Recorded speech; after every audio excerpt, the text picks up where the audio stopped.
primer lugar, de capital humano y luego de conectividad. En capital humano dividí la presentación en tres ejes. Primero, el talento como determinante de la competitividad, o sea, qué es lo relevante en materia de capital humano para la conectividad. Luego, cómo está América Latina en materia de capital humano y qué es lo que está limitando el crecimiento de las exportaciones en estos servicios. Y por último, algo sobre buenas prácticas de políticas públicas. Cuando terminemos esta sección de capital humano, vamos a dejar un espacio para preguntas y luego seguimos con infraestructura de conectividad. Si Vero, te pido si pasás dos slides. El talento sí es relevante para la competitividad en servicios basados en conocimientos desde el punto de vista de tres aspectos distintos. Yo ahora los voy a ir desarrollando. En primer lugar, la cantidad. ¿Cuánta gente está disponible para poder trabajar en estos sectores? ¿No? O sea, ¿cuál es el tamaño de la fuerza laboral y qué tan fácil es conseguir a estos recursos humanos? ¿No? Esto, en general, los países que están mejor posicionados en este ámbito son países que tienen una fuerza laboral grande. ¿Sí? En América Latina puede ser, por ejemplo, el caso de Brasil o de México, en primer lugar, y después, en menor medida, de Argentina, Colombia, Perú, Chile, que son países un poco más chicos, un poco, digamos, medianos en comparación con Brasil o México, y los más pequeños como Uruguay, Costa Rica, ¿sí? Que son muy buenos en otros casos, pero no tienen una gran cantidad de gente en estos sectores. Entonces, primero lo que importa es el tamaño de la fuerza laboral. Pero, obviamente, el tamaño solo no alcanza. Necesitamos ver cómo es la calidad de esos recursos humanos, ¿no? Y acá, esto lo voy a desarrollar en unos minutos, pero importa el nivel educativo, ¿sí? La calidad de ese nivel, o sea, hasta dónde han llegado en la educación, sobre todo en competencias específicas de los sectores de servicios basados en conocimiento, qué tan buena es esa formación y cómo están formados también en otras habilidades clave que las voy a desarrollar en unos minutos. Pero además de la cantidad y la calidad de los recursos humanos, un factor muy relevante es el costo. Sobre todo cuando hablamos de servicios de menor sofisticación, ¿no? Porque en los servicios de sofisticación alta se compite por calidad, pero en los servicios de sofisticación media, baja y baja, ¿sí?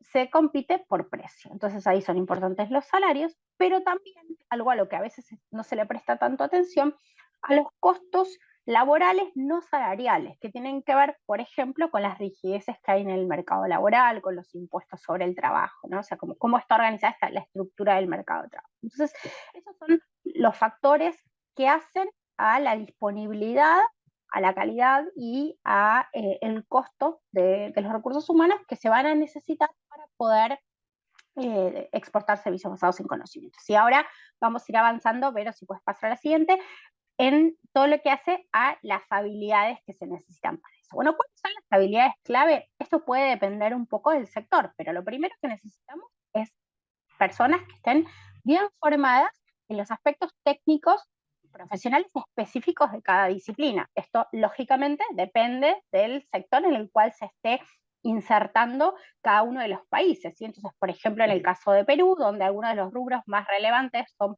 por ejemplo, servicios de ingeniería, servicios para la minería, se necesitan buenos perfiles de geólogos, ingenieros, ¿sí? Y distintos perfiles técnicos vinculados a eso. Cuando pensamos en otro sector, como puede ser el software, necesitamos programadores, ingenieros en informática, licenciados en informática, que sean muy buenos en cuanto a la calidad de esa formación, ¿sí? También se necesitan habilidades digitales, y esto no es solamente en los rubros de software y servicios de informática, sino que esto va a ser un componente esencial en cualquier rubro de esto. Primero, por la transformación digital de toda la economía, que esto se vuelve algo transversal. Segundo, porque la mayor parte de estos servicios se exportan a través de Internet. Entonces se necesita un buen manejo de habilidades digitales con distinto nivel de sofisticación o complejidad según el rubro, ¿sí? Pero esto va a ser algo clave. Otro aspecto fundamental son los idiomas, ¿sí? O sea, para lo que en estos servicios, como decíamos en el primer encuentro, se requiere mucha interacción en tiempo real, entonces la similitud cultural e idiomática es un factor clave. Y aquí eh, tenemos que el mercado de los países de América Latina en general está en Estados Unidos, para lo cual se necesita buen manejo del idioma inglés. Obviamente, para lo que es intraamérica Latina, sobre todo Hispanoamérica, tenemos la ventaja de que hablamos todos español, con diferencias, pero hablamos todos español y nos entendemos muy bien, pero por ejemplo para el mercado brasileño será clave el portugués, para Canadá el inglés y el francés, y así sucesivamente, ¿sí? Eso también explica por qué exportamos tanto a Estados Unidos. En América Latina hay mucha más gente que habla inglés que la que puede haber que hable chino o alemán o ruso. Entonces, eso también es clave. Pero cuanto mejor sea ese dominio de idiomas, cuantos más idiomas se hablen, mejor van a ser estas habilidades para la exportación de servicios. Y más allá de estas habilidades que son más de la formación, aspectos que se estudian, tenemos muchas otras habilidades, que son las habilidades blandas, que se pueden ejercitar, se pueden estudiar, pero que son más relacionadas tal vez con cuestiones más prácticas, como por ejemplo la capacidad de trabajar en equipo. Esto es importante en cualquier rubro, pero en servicios donde hay tanto trabajo humano, digamos que son justamente servicios intensivos en capital humano, donde hay mucha interacción en tiempo real con los clientes, donde es muy importante interpretar qué es lo que necesita el cliente para poder brindarle exactamente lo que necesita. Es muy importante esta capacidad de trabajar, de entender al otro, de desarrollar la empatía, la comprensión del otro, la capacidad de gestión. ¿Sí? Un problema que tienen muchas empresas de algunos rubros, sobre todo, por ejemplo, de rubros creativos o de rubros como software, es que son o ingeniería, son empresas en las cuales los profesionales son muy buenos en lo suyo, ¿sí? Ya sea, por ejemplo, habilidades creativas o habilidades técnicas muy sólidas, pero le falta capacidad de gestión. ¿Sí? Entonces es muy importante una buena capacidad para que la empresa pueda escalar, pueda ser sólida en términos financieros, se pueda manejar muy bien. ¿Sí?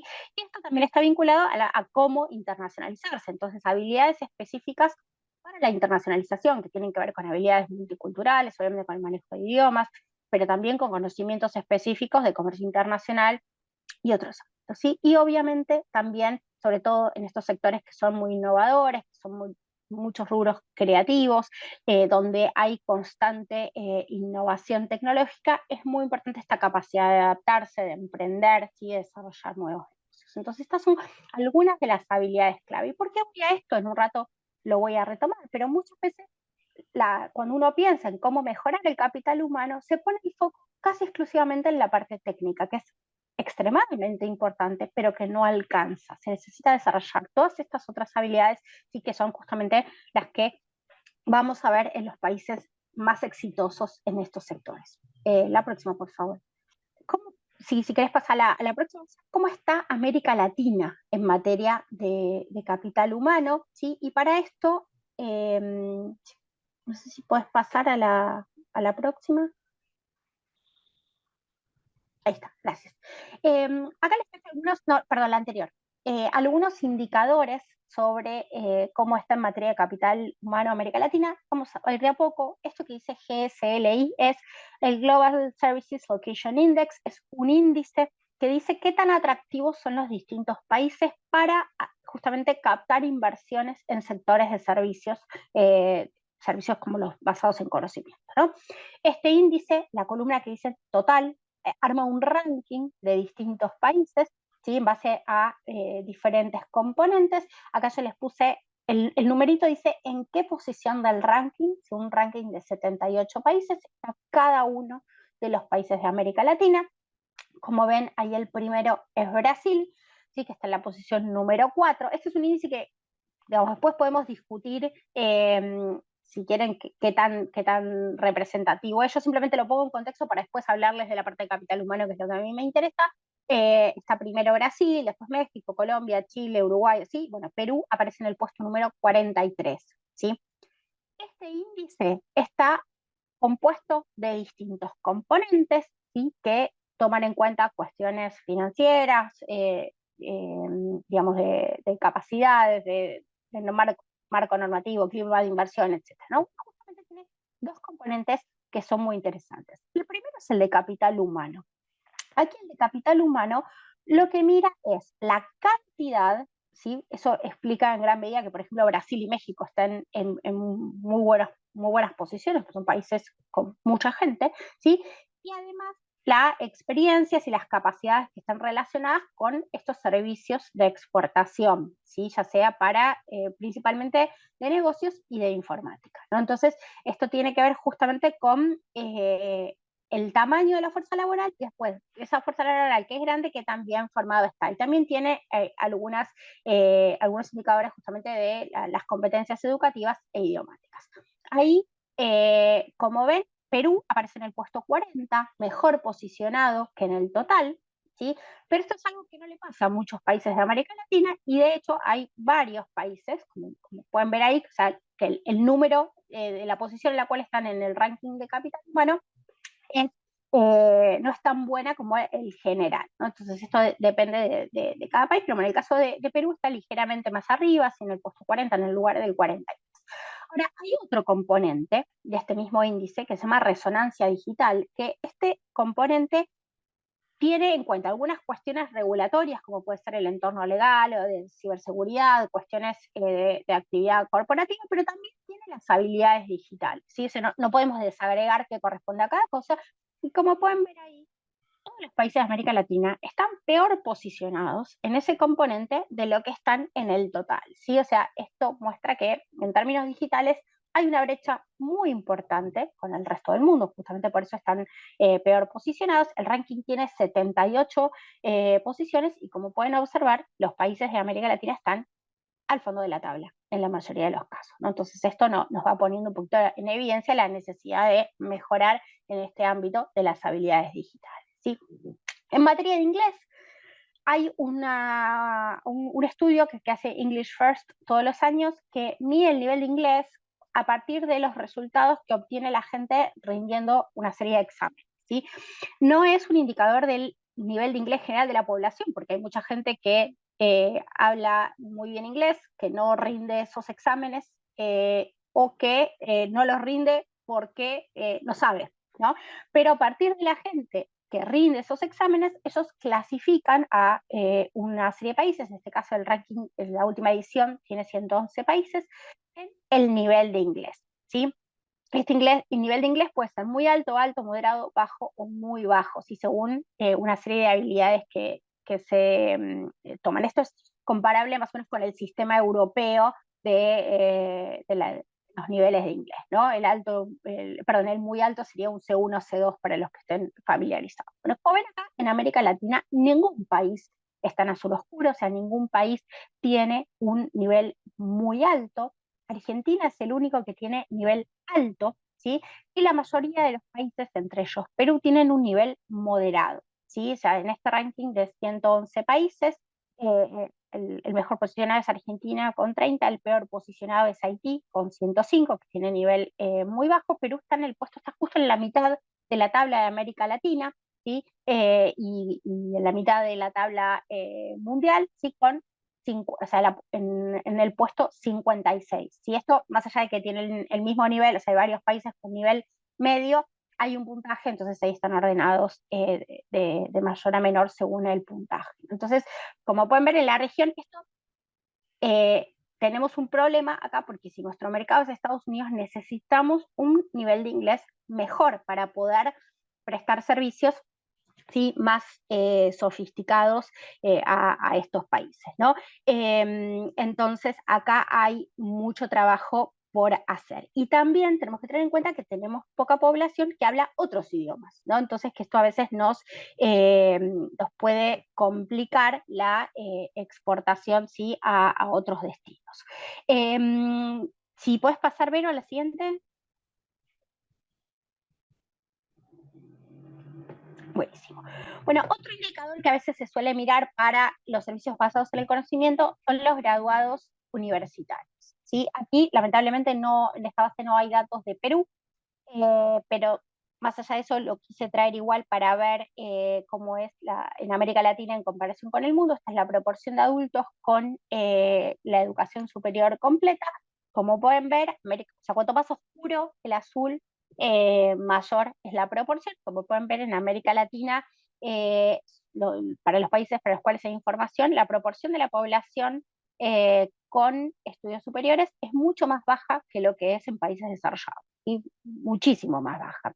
Y esto también nos va mostrando este rezago en materia de capital humano, y sobre todo algo que esto no muestra, pero que se ve en distintos estudios, es que no solamente tenemos menos proporción de la población que completa su educación superior, sino que además esta educación superior tiene sesgos hacia actividades que tal vez no son las más relevantes para la exportación de servicios basados en conocimiento, ¿sí? En particular, tenemos una proporción mucho más baja de los estudiantes universitarios que eligen carreras relacionadas con disciplinas STEM, ¿sí? Que son ciencias, tecnología, ingeniería y matemáticas, ¿sí? O sea, tenemos mucha más gente estudiando ciencias sociales o ciencias económicas, y no tanta estudiando estas carreras que son las que tal vez tienen mayor potencial para el desarrollo de los servicios basados en conocimiento en el futuro. Y esto, pero te pido si puedes pasar por favor a la siguiente, tiene mucho que ver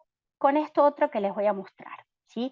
Esto, los nuevos datos se publican ahora dentro de 15 días. Estos son los datos de 2018, ¿sí? Que salen bastante después, ¿no? De los resultados de las pruebas PISA. Yo supongo que muchos de ustedes habrán escuchado hablar de estas pruebas. Son unas pruebas que se hacen estandarizadas, que se hacen en todo el mundo a estudiantes de 15 a 16 años en tres ámbitos: matemática, comprensión de textos y ciencias. Y después estos resultados se clasifican en distintos niveles, donde 6 es el mejor nivel, ¿sí? Y en particular lo que me interesa acá para que vean es que, o sea, lo que está en azul, que es del nivel 2 en adelante, es lo que uno consideraría aprobado, ¿sí? Es un nivel esperable para esa edad. Y lo que está más verdecito, que es lo que está en terreno negativo, digamos, son los que no alcanzan el nivel suficiente que se espera para su edad. Y aquí, cuando vemos el panorama de América Latina, es realmente para ponerse a llorar. ¿Por qué? Voy a empezar con la parte de comprensión de textos, ¿sí? Acá varía mucho entre países, pero estamos todos mal. Algunos están peor y otros están mejor, pero siempre dentro de lo malo, digamos. Tenemos más o menos a la mitad de los estudiantes de América Latina que no alcanzan un nivel satisfactorio. ¿Saben lo que significa esto? Que no entienden lo que leen. Es decir, o sea, más o menos la mitad, esto depende por país. Perú está cerca de la media de América Latina. La mitad de los estudiantes de 15 o 16 años no son capaces de entender la idea general de un texto que leen, de poder responder preguntas relacionadas con el contenido de ese texto, ¿no? Entonces esto realmente es un problema muy grave. Y de hecho, si ven, no hay nada en lo que sería el azul oscuro, que es el nivel 6, el nivel alto, si no tenemos estudiantes en esos niveles en América Latina. ¿Sí? Es realmente preocupante para la calidad del capital humano. Y cuando vamos a las otras disciplinas, matemática y ciencias, el panorama es incluso más desalentador. ¿Sí? Tenemos una mayor proporción, está alrededor de, o sea, un poco más de la mitad en el caso de ciencias, y alrededor de 70%, 2/3, en el caso de matemática, de estudiantes que no alcanzan el nivel básico, digamos, para su edad. Entonces, claramente esto, ahí lo tienen, en el caso de ciencias y de matemática tengo el dato, el promedio de la OCDE, como ven, en los países de América Latina estamos muy por detrás en ese sentido. Solamente Chile está un poquito mejor digamos, en el caso de ciencias, pero también por detrás de la media de la OCDE.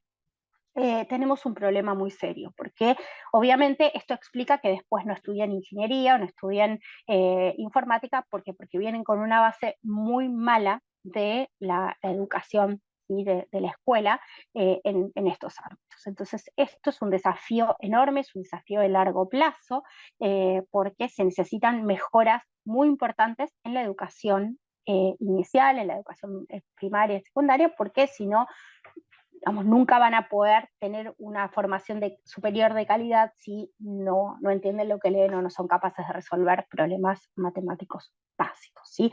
Vero, si puedes pasar, te agradezco mucho. Entonces, esto nos plantea una serie de riesgos muy importantes, ¿no? En primer lugar, sobre todo esto que vemos de las pruebas PISA, ponen en evidencia que hay problemas estructurales del sistema educativo.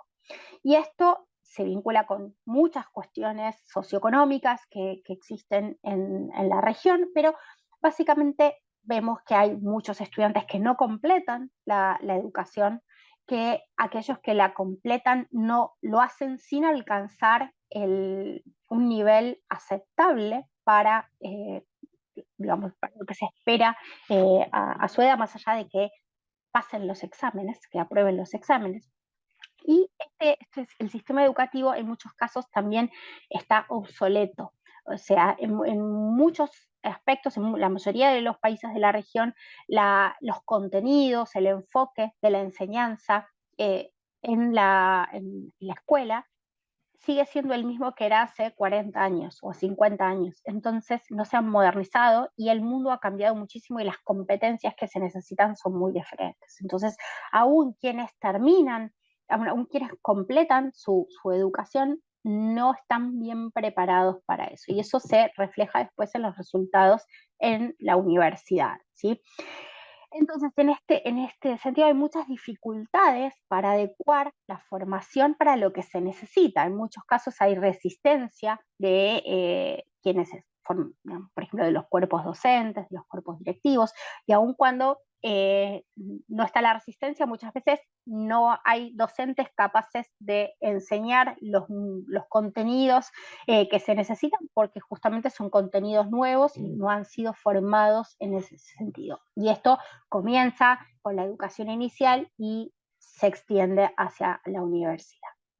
En este contexto, este problema se agrava por la fuga de cerebros. ¿Sí? La fuga de cerebros, ¿a qué nos referimos con esto? Bueno, a estas personas que están mejor formadas, que han tenido la posibilidad tal vez de acceder a una mejor educación, en muchos casos se van de los países, se van a trabajar a países desarrollados donde pueden conseguir salarios más altos, y en otros casos no se van físicamente, siguen viviendo en América Latina, pero trabajan de manera remota para el exterior, lo cual, o sea, está muy bien para esas personas porque les permite en muchos casos acceder, por ejemplo, a remuneraciones más altas que luego gastan en su país, pero dificulta a las empresas locales, que muchas veces no tienen la capacidad de ofrecer los mismos salarios que las empresas internacionales, poder conseguir ese talento que les permita escalar en sofisticación. ¿Sí? Y esto se ha agravado con la pandemia, porque la pandemia hizo que se trabajara mucho más de manera remota. Entonces, hay muchas más personas, eso no es un problema exclusivo de América Latina, pasa en todo el mundo, pero en América Latina esto es muy notorio, que hay mucha rotación entre empresas y las empresas tienen muchas dificultades para captar y retener estos talentos por la competencia con empresas del resto del mundo. Entonces, en este contexto, hay dificultades para escalar en tamaño y en calidad, ¿sí? Sobre todo en sofisticación de las exportaciones, y tenemos la espada de Damocles, que es la automatización, que la automatización, si bien pone en jaque a muchas tareas, entre las que están más amenazadas son las que se relacionan con la menor sofisticación. Te pido ver si pasas. Ahora, de cara a estos riesgos, por favor la siguiente, vamos a ver qué es lo que se está haciendo en el mundo en materia de políticas públicas. ¿Sí? Justamente yo les comenté en el primer encuentro que había tenido la oportunidad de trabajar en el análisis de la parte internacional y el diseño de la estrategia para Perú hace un par de años. Y una de las cosas que hicimos en ese trabajo fue justamente ver, bueno, partiendo del diagnóstico de Perú en materia de capital humano, que es muy similar en muchos casos al resto de América Latina, por eso les traje indicadores de varios países para poner en contexto, pero ver qué se está haciendo en el mundo para mejorar las capacidades en materia de capital humano, ¿sí? De recursos humanos pensados para la economía del conocimiento, ¿no? Entonces, aquí les dividí las políticas en estos tres ejes que les había mencionado, ¿no? En primer lugar, la cantidad, luego la calidad y por último el costo. Bueno, en materia de cantidad de recursos humanos, sí, las políticas justamente lo que se orientan es a que haya más gente que pueda trabajar en estos sectores de servicios basados en conocimiento, ¿no? Entonces, hay muchos casos en los cuales los países están invirtiendo directamente en capacitación, por ejemplo, programas públicos de formación de recursos humanos orientados a distintas disciplinas de servicios basados en conocimiento. En general, lo que más vemos a nivel mundial es inversión en programas orientados a desarrollo de habilidades relacionadas con programación, ¿sí? O sea, muchos países, o sea, muchos gobiernos que pueden ser a nivel nacional o subnacional, dependiendo el país, que están desarrollando programas para que la gente estudie programación. En muchos casos son programas cortos que duran un año o duran unos meses, para que la gente desarrolle este tipo de habilidades y luego, obviamente, nadie se va a convertir o sea, en un desarrollador de software de alto nivel con un curso de pocos meses, pero muchas veces les sirve para desarrollar habilidades que complementan otras capacidades y luego, en muchos casos, continúan sus estudios profundizando a través de alguna educación más extensa en esta materia. También una buena práctica que se ve en muchos países, en la región tenemos la experiencia, por ejemplo, de Uruguay, es la promoción de la inversión privada en capacitación. ¿Sí? Uruguay tiene un caso muy interesante, que es el de la Finishing School, que de hecho lo hizo con apoyo del BID, que es un programa mediante el cual se apoya financieramente a las empresas para que puedan desarrollar sus propios programas de capacitación orientados justamente a las necesidades de cada empresa. Y esto tiene la gran virtud de que son programas acordes específicamente a las necesidades del mercado, ¿sí? Porque muchas veces los programas de formación están muy bien intencionados, pero tal vez las habilidades que desarrollan no son las que se están necesitando en las empresas. Entonces estos programas ayudan a que las empresas puedan formar a la gente. Obviamente para la gente esto le da la oportunidad de no solamente de aprender, sino de tener una inserción laboral prácticamente inmediata en muchos casos, ¿sí? Entonces ganan todos en ese sentido. Este tema del apoyo a la inversión privada es muy importante porque en un contexto de alta rotación de la fuerza laboral, las empresas muchas veces, o sea, necesitan invertir en formación para poder capacitar a la gente, pero que se le plantean dos problemas. En primer lugar, que cuando invierten en formación, en general la formación se hace dentro de la empresa y necesitan que alguien con un perfil más experimentado, un perfil senior, dedique su tiempo, o sea, deje de trabajar en otros proyectos para poder formar a los recursos humanos junior.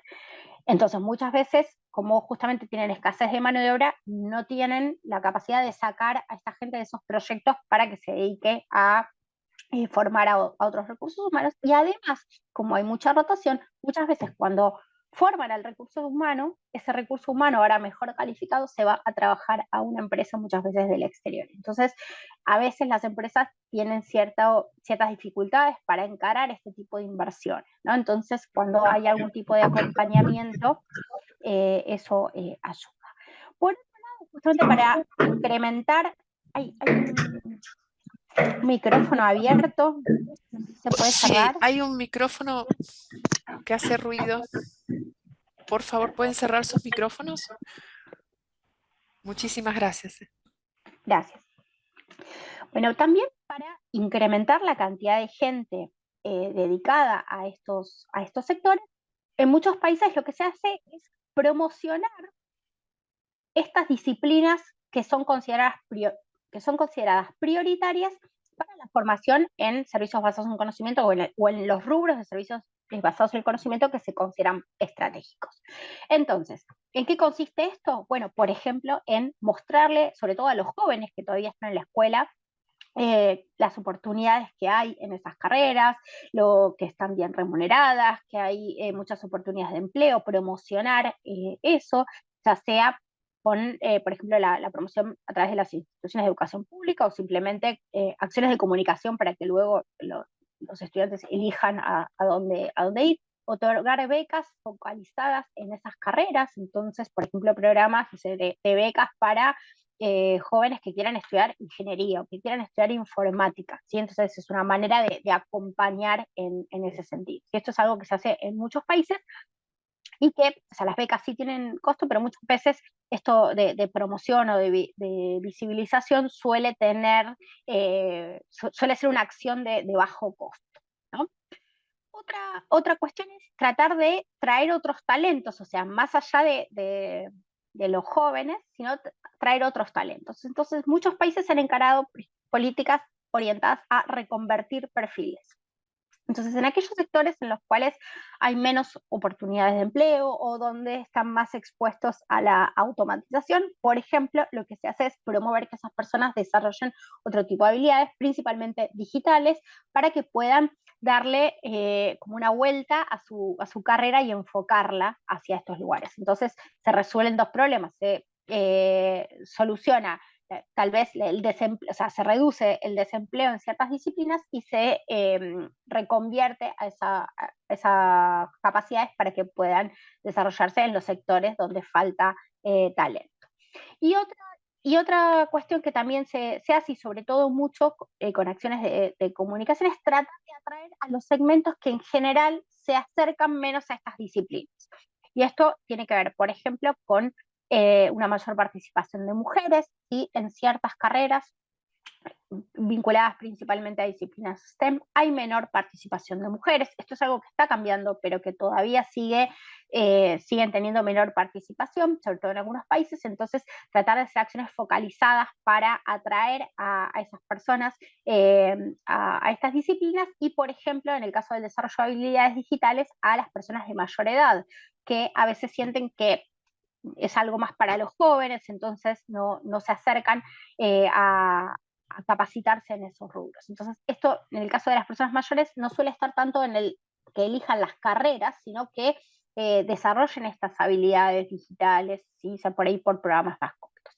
Y otros países, esto es más común en los países pequeños, ¿sí? Caso Uruguay, por ejemplo, que tienen poca cantidad de recursos humanos y por el tamaño de su población saben que no van a poder tener recursos a gran escala, muchas veces tienen facilidades para atraer talento del exterior. Entonces, por ejemplo, facilidad para obtener una visa para perfiles con ciertas calificaciones, ¿sí? O sea, facilitar la contratación en el exterior, ¿sí? Y eso, ya les digo, no solo en países pequeños, Canadá, por ejemplo, también utiliza este tipo de instrumentos. Entonces, estas son algunas de las políticas que más se están utilizando para aumentar la cantidad de recursos humanos, ¿sí? La próxima, por favor.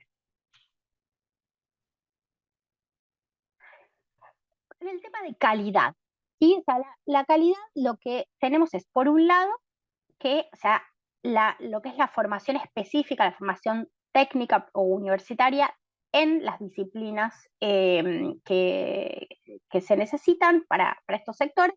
Y aquí lo que tenemos es que muchos países lo que están haciendo es crear nuevos programas, ¿sí? En disciplinas que antes no existían, ¿sí? Sobre todo en sectores vinculados a la tecnología. Esto es muy dinámico, van cambiando mucho. Entonces, hoy tenemos, por ejemplo, muchos países en los cuales empezamos a ver programas relacionados con, o sea, desarrollo de inteligencia artificial, con machine learning, con, digamos, disciplinas que hace 10 años no teníamos programas en este sentido.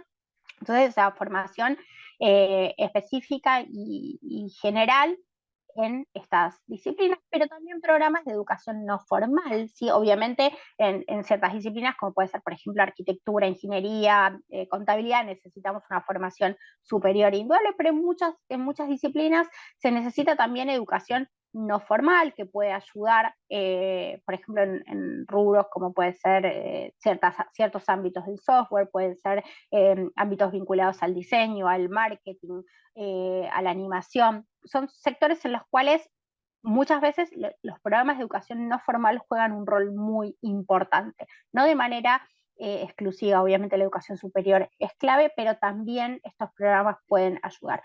Pero también no nos tenemos que olvidar del problema que tenemos en la educación básica y media.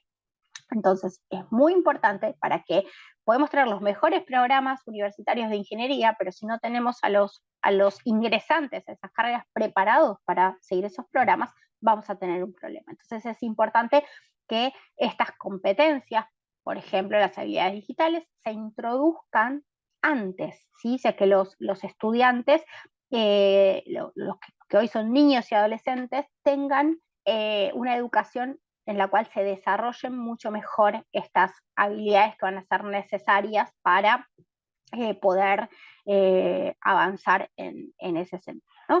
Y aquí tenemos que pensar que también, además de tener, por ejemplo, una buena formación en ingeniería, necesitamos buenas habilidades clave. ¿Sí? Necesitamos que todas las disciplinas, todas las carreras busquen el desarrollo de habilidades digitales, que tengan, por ejemplo, idiomas.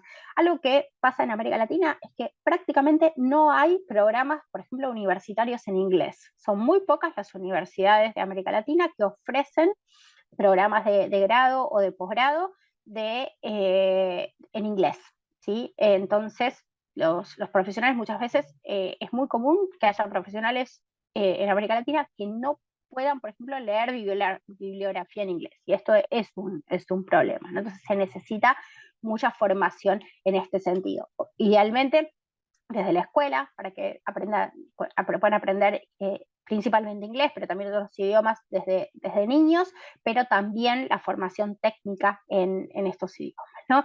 Todas estas habilidades que decíamos antes de trabajo en equipo, de gestión, de internacionalización, algo que hacen muchos países, ¿sí? O sea, pensando un poco en estos programas, ¿no? Entonces decimos, hay muchos que están trabajando en esto de la adecuación de contenidos, en la incorporación de habilidades digitales, en la incorporación de programas bilingües, y algo que a mí me parece muy interesante que están haciendo en muchos países. A veces son iniciativas de las universidades, no necesariamente que sea una política pública específica para eso, es promover el trabajo interdisciplinario. Entonces, por ejemplo, que haya distintas asignaturas que se cursen entre estudiantes de diferentes disciplinas, que por ejemplo quien estudia informática comparta una materia con quien estudia negocios, entonces el de negocios puede aprender algo sobre los negocios digitales, y el que estudia informática puede aprender algo sobre el desarrollo de su negocio que le pueda servir en el futuro.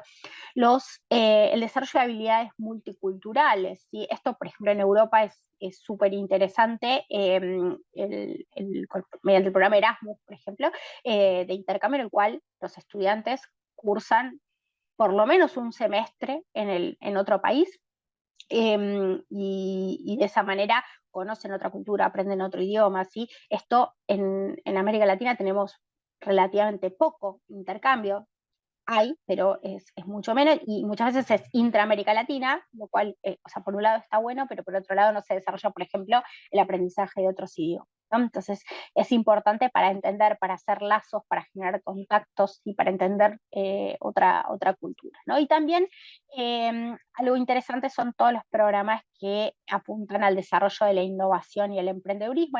Empezamos a ver esto en América Latina, sí, es algo relativamente más reciente, pero se empieza a ver que muchas universidades, por ejemplo, empiezan a tener los centros de emprendedores, en los cuales se apoya a que los estudiantes tengan sus propios proyectos y traten de desarrollarlos, para ver, después de eso a veces salen startups, salen empresas desarrolladas ya en la universidad, e incluso en algunos casos vemos experiencias que se hacen desde la escuela, ¿sí? Para todo esto es fundamental que 3 actores trabajen en conjunto, ¿sí? ¿Quiénes?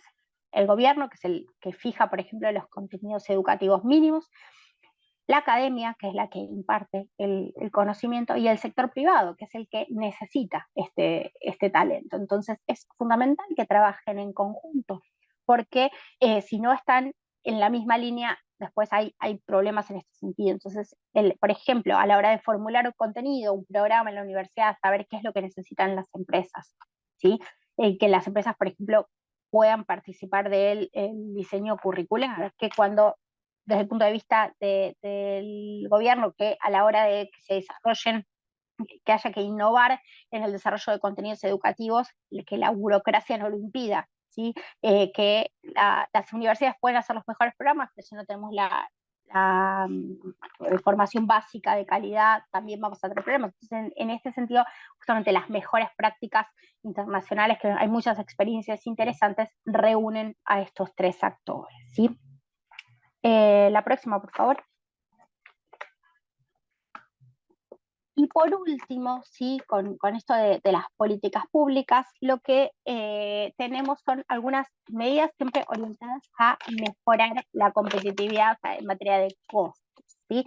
Y esto no me refiero a obtener salarios bajos, sino justamente las mejores prácticas lo que incluyen es tratar, por ejemplo, de eliminar las rigideces regulatorias innecesarias, ¿sí? O sea, a veces hay muchas trabas para contratar personal en algunos rubros. Hay regulaciones que desincentivan la contratación, ¿sí? Entonces es importante dar facilidades para la contratación, para la formación de recursos humanos, ¿sí? Por ejemplo, hay muchos países que lo que hacen es darnos algún bono de crédito fiscal relacionado con la capacitación o con digamos, acompañamiento para la contratación de nuevo personal, ¿sí? Medidas que apunten a incrementar la productividad, reducción de impuestos al trabajo, sí, son algunas de las cosas que más se están utilizando.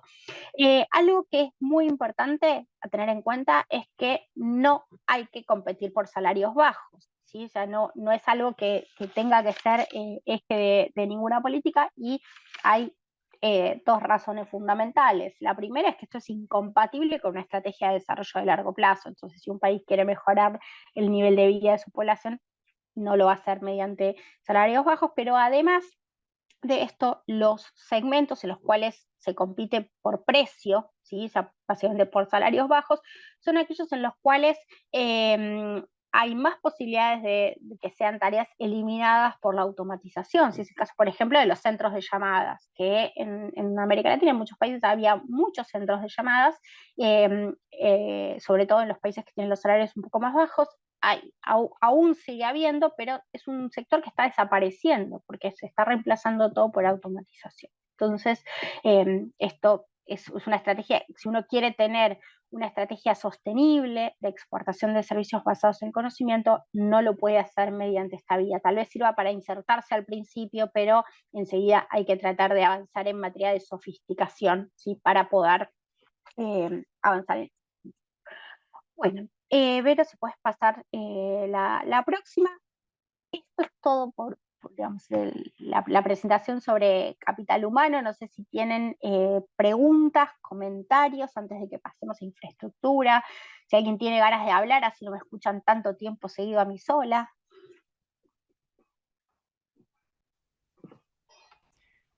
Pueden, perdón, pueden levantar la mano electrónicamente o pueden postear en el chat. A ver si tenemos preguntas en el chat, Romy. Como yo estaba compartiendo la pantalla, no lo vi. No. No, yo por lo menos no veo ninguna. Bueno. Ok. No veo manos levantadas. Ok, perfecto. Bueno, entonces vuelvo a compartir la pantalla Bueno, y seguimos. quizás surjan preguntas al final, ¿sí? Perfecto, perfecto. Si después de lo Acá de me confirman infraestructura, que no hay. ¿Perdón? si después de lo de infraestructura se les ocurrió alguna pregunta de capital humano, la pueden hacer sin No hay problema, ¿eh? problema, No, claro. no es que se terminó, no es hablen ahora o callen para siempre. Bien, bueno, entonces, un segundo que seguimos con el slide de infraestructura. Ok. Bueno, ¿qué les voy a contar sobre infraestructura? En primer lugar, les voy a dar un panorama, o sea, algunos conceptos básicos y un panorama de la infraestructura de conectividad en América Latina. Luego me voy a focalizar en las brechas. Ahí ya estoy spoileando un poco que el panorama no va a ser muy bueno, porque les voy a hablar de las brechas. Y por último, de las políticas públicas para la infraestructura. Si querés pasar, por favor. Una más. Gracias. Bueno, cuando hablamos de infraestructura de conectividad, sí, o sea, yo lo que aclaro que esto no va a ser una presentación técnica en la cual les hable de las cuestiones ingenieriles de la infraestructura, sino voy a hablar un poco de la relevancia, de algunos conceptos así básicos de la conectividad, ¿no? Pero la conectividad, o sea, cuando nosotros nos conectamos a Internet, ¿sí? Tenemos que pensar que la podemos dividir la conexión en tres tramos o tres millas. ¿Qué es esto? La primera es lo que se denomina la primera milla, es la conexión internacional, ¿sí? La conexión del país con el mundo. Bueno, Perú está conectado a Internet a nivel mundial, ¿sí? O sea, los centros de servicios a nivel mundial, o sea, se conecta con otros países a partir principalmente de cables de vías submarinas, ¿sí? O sea, hay algunos cables terrestres, pero la mayor parte de la internet del mundo va por cables submarinos. Hay una red que ahora en un minutito nada más les voy a mostrar un mapita que conecta a internet con el resto del mundo. Entonces, estos cables de infraestructura, estos cables submarinos, ¿sí? son en general cables de empresas privadas, en algunos casos de inversión pública, pero son necesarios para conectar al país con el resto del mundo, ¿no? Si no tenemos estos cables o si no son de buena calidad, no vamos a tener buena conexión internacional. Y esto no es solamente para que alguien que está en Perú le pueda exportar un servicio a un cliente que está en España. Es necesario también para cuando alguien que está en Perú interactúa con otro que está en Perú, porque, por ejemplo, no sé, le manda un mail a través de usa Gmail, que los servidores Google están en otro lugar y necesita que la información vaya y vuelva, ¿sí? Entonces es fundamental esta conexión interna. Luego tenemos la conectividad de media milla, lo que se conoce como la distribución, que es la conectividad entre las principales ciudades de un país y con los centros de datos, que esto en general son redes las redes troncales de fibra óptica o internet satelital. Y aquí tenemos, también dependiendo del país, esto suele ser inversión de las empresas de telecomunicaciones privadas y en muchos casos también hay inversión pública. Y por último tenemos la última milla, que es el acceso, que va desde, digamos, esta milla media a los hogares o a las oficinas, ¿sí? Entonces, cuando nosotros nos enojamos con nuestro proveedor de internet, el ISP, porque tenemos mala conectividad, estamos pensando en esta última milla, pero tenemos, ¿sí?, todo lo otro detrás. Y esto puede ser, sí, por fibra óptica, por ADSL, por redes inalámbricas, y hay distintas tecnologías para esto, ¿sí? Entonces, tenemos que pensar esto porque la conectividad, ¿sí?, viene en todo este proceso y las políticas y la inversión se da en estos tres eslabones que son fundamentales en la cadena. ¿Sí? La próxima, por favor. Acá tenemos un mapa, esto está actualizado hoy es jueves, al martes, ¿sí? Cómo es la red de cables submarinos a nivel global, ¿sí? Ahí vemos América Latina, como ven, tenemos muchos menos cables de los que hay, por ejemplo, entre Estados Unidos y Europa o entre Estados Unidos y Asia, pero sí, básicamente lo que tenemos son cables que nos conectan de América Latina hay algunos cables que nos conectan entre nosotros, sí, pero hay mucho que va a Estados Unidos principalmente y de ahí nos conecta con el resto del mundo, ¿sí? Entonces, simplemente para ilustrar un poco, ahí como pueden ver, Brasil es el que tiene una mayor red de cables submarinos en la región, ¿sí? La próxima, por favor, Vero. Bueno, los centros de datos también, sí, son los centros de datos donde se almacena la información, ya sea las empresas que almacenan información propia o donde se almacena información para terceros, y como ven, o sea, los centros de datos, esto también está actualizado a esta semana. Como pueden ver, la mayor parte de los centros de datos a nivel global se concentran en Estados Unidos y Europa, ¿sí? También tenemos bastante en Asia, pero sobre todo Estados Unidos y en Europa, y en América Latina nuevamente tenemos muchísimo menos, ¿sí? Concentrado principalmente en Brasil y en México, ¿sí? Lo cual es esperable porque son las economías más grandes de la región, pero tenemos también poco en el resto de los países, ¿sí? La próxima, esto simplemente para darles un... Bueno, ¿cuál es el problema de esta infraestructura de conectividad en América Latina? Bueno, hay muchos cuellos de botella. ¿Por qué sea esto? Bueno, tenemos cada vez más contenido, y no solamente tenemos más contenido, sino contenido que demanda mayor ancho de banda, ¿sí? Comparemos para los que son más viejos, como yo, ¿sí?, que andan por más de 40 años, ustedes se acordarán y los jóvenes tal vez les contaron alguna vez, el contenido que consumíamos cuando recién empezamos a tener internet en los años 90, era contenido, básicamente lo que veíamos era contenido mucho texto, ¿sí? Algunas imágenes, pero por ejemplo, no mirábamos videos a través de internet ni escuchábamos música a través de internet porque era el ancho de banda no alcanzaba para eso. De hecho, si uno quería descargar, por ejemplo, una imagen, tal vez llevaba varios minutos descargar una imagen que alguien le enviaba por mail, por ejemplo. Bueno, hoy tenemos muchísimo más, o sea, no solamente mayor cantidad de contenidos, sino que esos contenidos necesitan mayor ancho de banda, ¿sí? Porque, por ejemplo, vemos videos, si tenemos streaming, tenemos muchos dispositivos. Antes tal vez uno tenía una computadora o sea, por hogar, descargando internet. Hoy en una casa de una familia hay varias, tal vez hay varias computadoras, varios celulares, televisores, lavarropas, distintos dispositivos que están conectados a Internet. Entonces tenemos eso y a la vez necesitamos que el contenido esté cerca del usuario, porque eso baja los tiempos, ¿sí? O sea, el tiempo de respuesta, la latencia, ¿sí? De la respuesta a Internet. Y otra particularidad es que hoy la mayor parte de la información no o sea, las personas o las empresas no almacenan toda la información en sus dispositivos, sino que la mayor parte de la información se almacena en la nube, ¿sí? Entonces, toda esta información se almacena en centros de datos, lo cual requiere justamente mayor conectividad. Entonces, esto nos pone en evidencia que necesitamos mayor ancho de banda, que necesitamos más capacidad de almacenamiento, que necesitamos mejor conexión para poder llevar y traer toda esa información.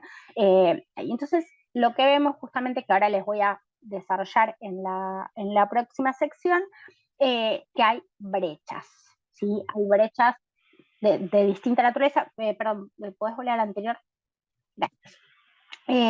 Y estas brechas nos ponen en evidencia la necesidad de mejor infraestructura. Y tenemos que ampliar les voy a mostrar que tenemos que mejorar la velocidad, tenemos que mejorar la cobertura, necesitamos que las empresas y las personas accedan a la conectividad, y esto implica, por un lado, mejorar la infraestructura, pero por otro lado, que aunque no es el tema de la infraestructura, pero es clave y por eso lo voy a mencionar hoy también, accedan a más y mejores dispositivos, ¿sí? Justamente para poder reducir estas brechas. Ahora sí, me voy a concentrar en las brechas y pasan, si querés, pasar dos diapositivas en una carátula. Bueno, ¿cómo está América Latina y el Caribe? Mal, ¿sí? En realidad yo igual quiero ser optimista, pero en algunas cosas no me lo permiten. Acá tenemos distintos indicadores de acceso a la infraestructura de conectividad de la OCDE, que es la primera barra, la azul, y después tenemos tres grupos de América Latina, Sudamérica, Centroamérica y México, ¿no? Entonces, como pueden ver ahí, en todos los indicadores estamos peor que en la OCDE. Hay heterogeneidad dentro de América Latina, ¿sí? En general Centroamérica es el que está peor posicionado, y después, dependiendo del indicador, si es en general México está un poquito mejor que Sudamérica, pero un nivel similar.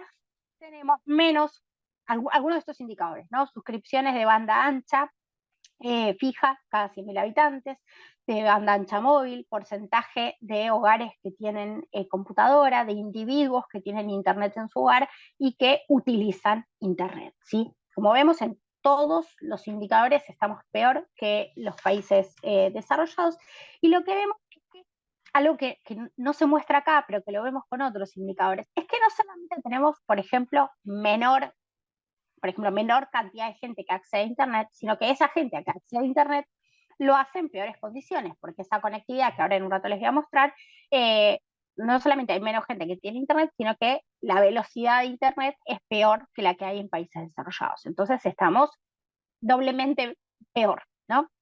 Entonces, y este panorama no es muy alentador, porque cuando vemos distintas proyecciones, lo que vemos es que el mundo está avanzando más rápido que nosotros. Igual, yo acá hablo de América Latina en general, hay diferencias entre países, tal vez están mucho mejor que otros, les voy a mostrar en unos minutos, pero, por ejemplo, según las proyecciones de Statista, en el 2025, el 5G va a ser, o sea, 14% del total a nivel global, y en América Latina 7%, ¿sí? Entonces esto muestra que, digamos, mientras el mundo avanza mucho más rápido en materia de conectividad, nosotros nos estamos quedando atrás, y esto es un problema. La próxima, por favor. Ahora, cuando hablamos de América Latina es muy heterogénea, ¿no? Esto es un indicador, es el índice de desarrollo de banda ancha,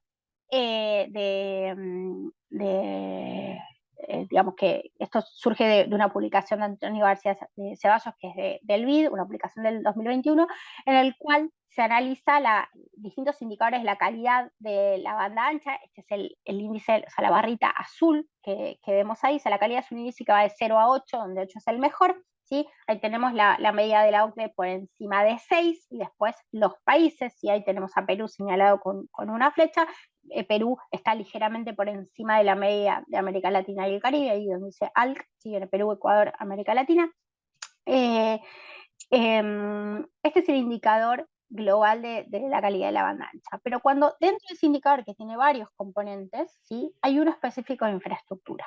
Cuando miramos esta infraestructura, en la mayoría de los países de la región, ¿sí?, no en todos, por ejemplo en Barbados, en Trinidad y Tobago, en Surinam, Honduras, es distinto, pero en la mayoría de los países de la región, entre ellos Perú, en el componente de infraestructura estamos peor, ¿sí? O sea, estamos peor que en el índice general, y fíjense que en la medida de la OCDE es similar, con lo cual esto muestra nuevamente la brecha. Pero acá sabemos la brecha y a la vez las brechas dentro de la región, ¿no? Entonces tenemos en un extremo a Haití y en el otro a Barbados, a Chile, ¿sí? Que tienen una calidad de banda ancha de mucho mejor, o sea, mucho mejor que los otros países, ¿no? Entonces hay una brecha frente a países desarrollados y también una brecha entre los distintos países de América Latina. La próxima, por favor.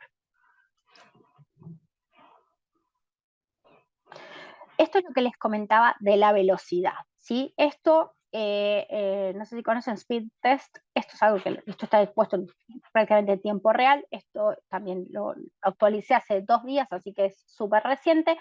Vemos que, digamos, la calidad de Internet la podemos definir básicamente por 2 cosas, ¿no? La velocidad, que puede ser para subir o para bajar información, y la latencia, que es el tiempo de respuesta, ¿no? Eso hace a la calidad.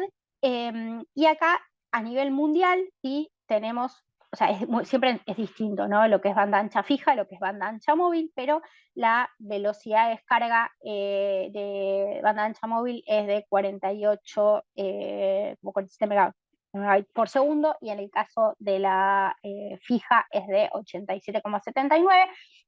Como varía mucho lo que es móvil de lo que es banda ancha, y en el gráfico no se apreciaba, yo lo que les puse no es el nivel, sino cómo es respecto de la media global, ¿no? Entonces, si nos da 1, el país está igual que en la media global. Si da más de 1 está mejor, si da menos de 1 está peor, ¿no? Y acá nuevamente tenemos, me olvidé de poner la flechita de Perú, pero ahí lo pueden ver, es el sexto, es Perú. Ahí pueden ver cómo es en América Latina. Como pueden constatar, la fija en varios países, entre ellos Perú, es mayor a la media mundial. El caso notable es el de Chile, sí, que es casi 3 veces la media global. En Perú es ligeramente por encima, creo, si no me equivoco, está 7% por encima, si no recuerdo mal, de la media global. Ahora, cuando miramos la media fija, sí, solamente Uruguay, perdón, la banda ancha móvil, solamente Uruguay está por encima de la media global, y todo el resto de los países, incluyendo a Perú, están muy rezagados, ¿sí?, en la velocidad de la conexión, ¿sí? Entonces aquí también hay un trabajo importante para hacer y para mejorar esto, ¿sí? Si podés pasar, pero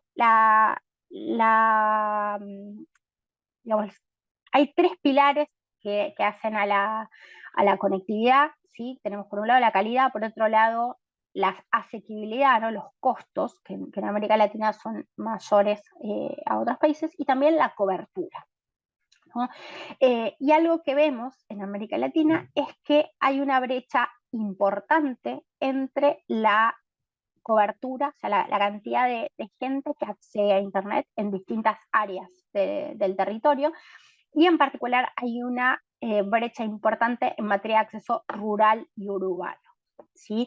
Aquí tenemos para los países para los cuales hay información disponible. Ahí ven el caso de Perú, ¿sí? En Perú la proporción de la población, o sea, no es solamente acá hay un panorama distinto en 2 niveles, ¿no? Por un lado, si comparamos a Costa Rica con Honduras, por ejemplo, tenemos que en Costa Rica hay una proporción mucho más alta de toda la gente que accede a Internet. Si la proporción de la población urbana, por ejemplo, está en torno al 80%, un poco más baja la rural, mientras que en Honduras está por debajo de 60% y 20%, o sea, es la población total, pero además la brecha, ¿no?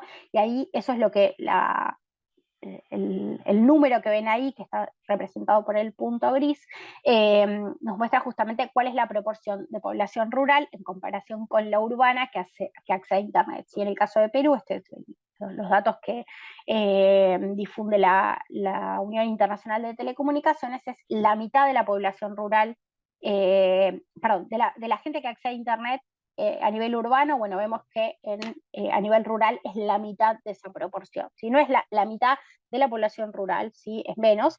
Y en el caso de ¿cómo es? De la población urbana, cerca de 75-80%. Entonces aquí tenemos un problema de inclusión. Sí, porque no le podemos ir a pedir a la gente de áreas rurales que exporte servicios basados en conocimiento si no tiene acceso a Internet, ¿no? Entonces, la que está en zonas urbanas accede, tal vez a menor velocidad que la que está en otros países, pero por lo menos tiene este acceso. Si en las grandes ciudades en general la conectividad suele ser relativamente buena en América Latina, pero cuando vamos a zonas rurales, este indicador sí es peor, ¿sí? Pero te pido si puedes pasar a la siguiente. También hay una brecha de género. Aquí quiero hacer una aclaración, porque muchas veces se habla de la brecha de género en materia de conectividad. La brecha de género en conectividad es un problema muy serio en algunas regiones, ¿sí? Sobre todo en países de África, países de Medio Oriente, donde las mujeres tienen mucho menos acceso a Internet, porque, por ejemplo, no tienen dispositivos para acceder a Internet. No es que viven en casas que no tienen Internet, los hombres sí, sino que tal vez no tienen un celular, no tienen una computadora, y los varones sí lo tienen. En el caso de América Latina, esto no es un problema tan grande, pero o sea, incluso en algunos países, como por ejemplo Brasil, Honduras, Paraguay, etcétera, tenemos una mayor proporción de mujeres que de varones que acceden a Internet, pero en el caso de Perú es al revés, son más varones que mujeres. Acá lo ideal sería que fuera uno, ¿no?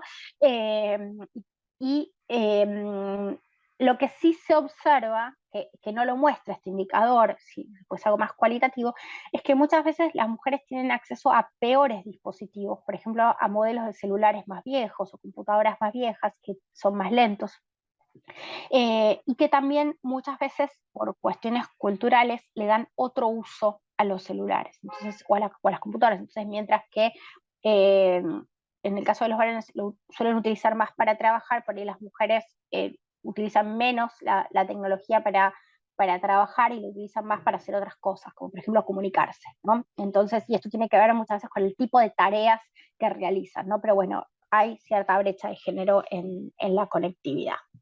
La próxima, por favor. Y para seguir con las brechas, también tenemos brechas entre empresas.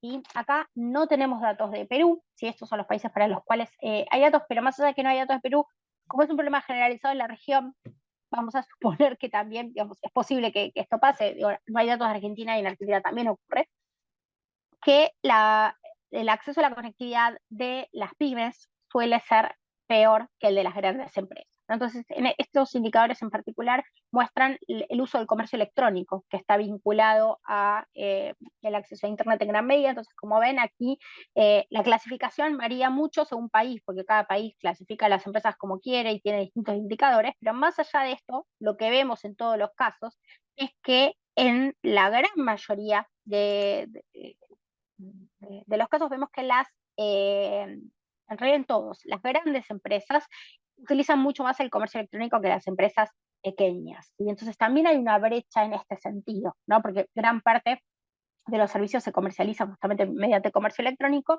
y tenemos una menor participación de las empresas de menor tamaño. Entonces también tenemos esa brecha en ese sentido, ¿sí?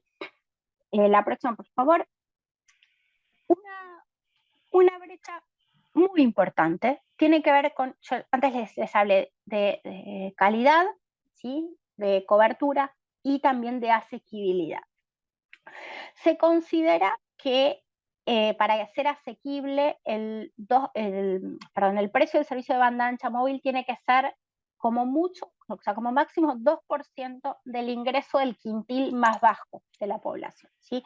En América Latina el costo es del 14%, ¿sí? Entonces esto implica que en muchos casos los servicios de conectividad o los servicios de conectividad de calidad no son accesibles para mucha gente, ¿sí? Esto, por ejemplo, quedó muy en evidencia en la pandemia, cuando los niños de familias de menores ingresos tenían dificultad para, por ejemplo, hacer las clases virtuales porque no tenían buena conectividad. O sea, hay mucha gente que tiene celular, pero tal vez tiene celular en el cual se tiene un programa de datos en el cual WhatsApp es gratis, entonces se utiliza WhatsApp para comunicarse o redes sociales, pero no puede acceder, por ejemplo, por el tipo de plan que tiene, no puede utilizar videoconferencias, por ejemplo. Entonces, esto hace que queden excluidos de estas posibilidades de tanto como consumidores como productores de este tipo de servicios, ¿sí? Y esto está agravado por el costo de los dispositivos. En muchos países de América Latina, si en Perú esto no es tan notorio, si es más, por ejemplo, en otros países como Brasil o como Argentina,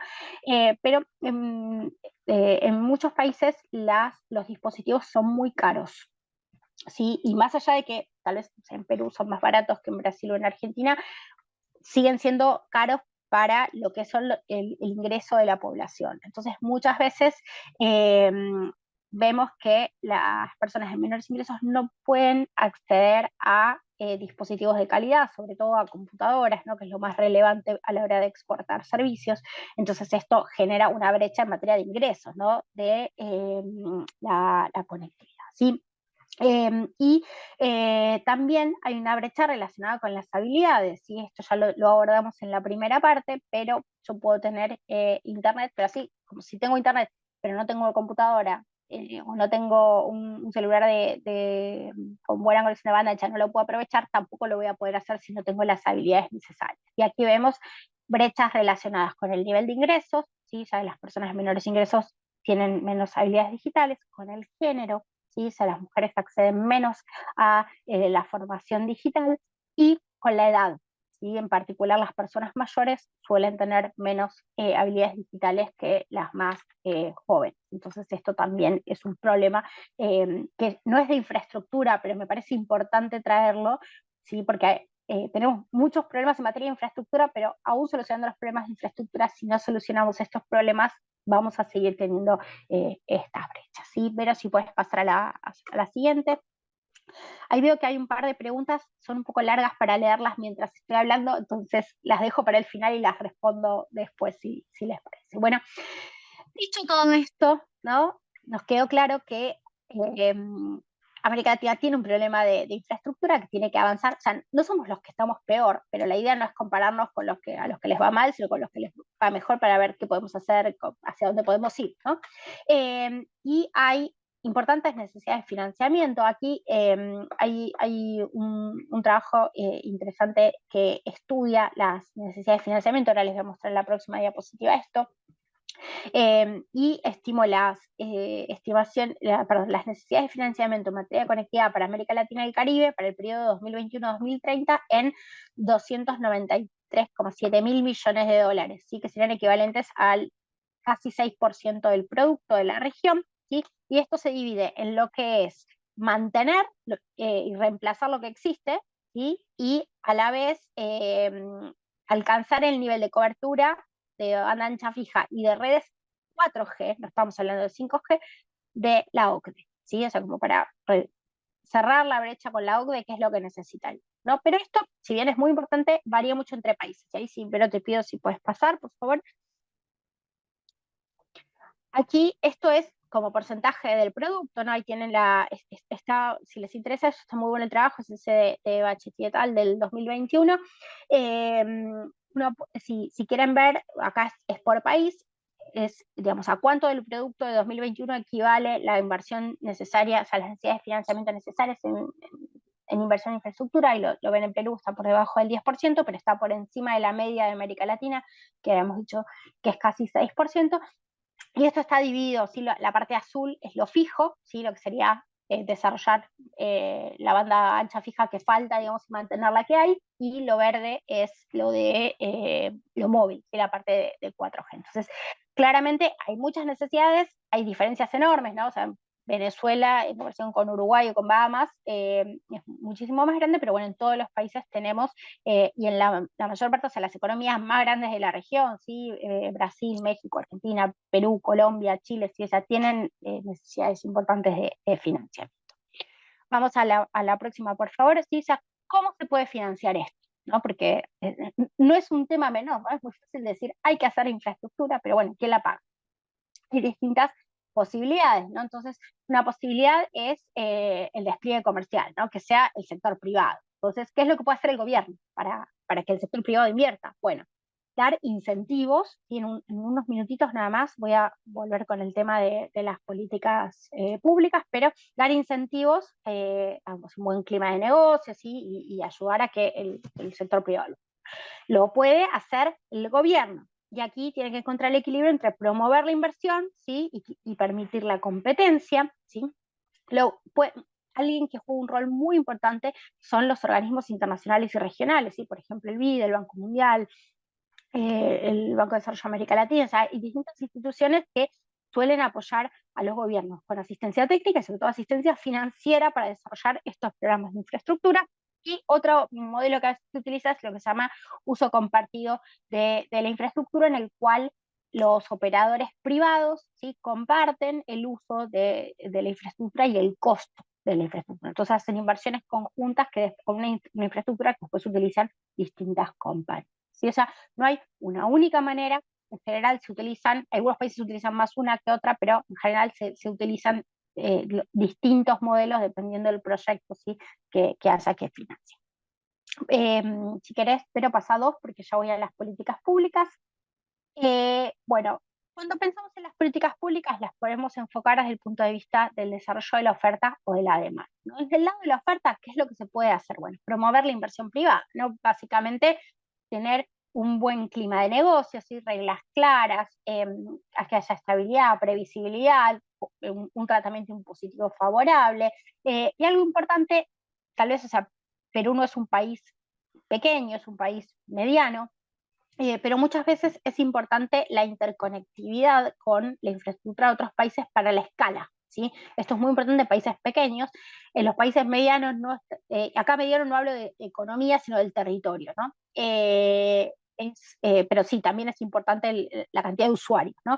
Pero muchas veces, o sea, la conectividad permite escalar, entonces es importante la conectividad con otras regiones. Y acá América Latina tiene mucho para hacer. Cada país tiene que trabajar en temas diferentes, pero hay mucho para hacer. Y otra cosa importante es, cuando pensamos en la inversión privada, es, bueno, la gestión del espectro. Si el espectro radioeléctrico son las bandas en las cuales operan las distintas empresas de telecomunicaciones, y se les asigna un rango en el espectro radioeléctrico para que puedan operar, o sea, qué frecuencia tiene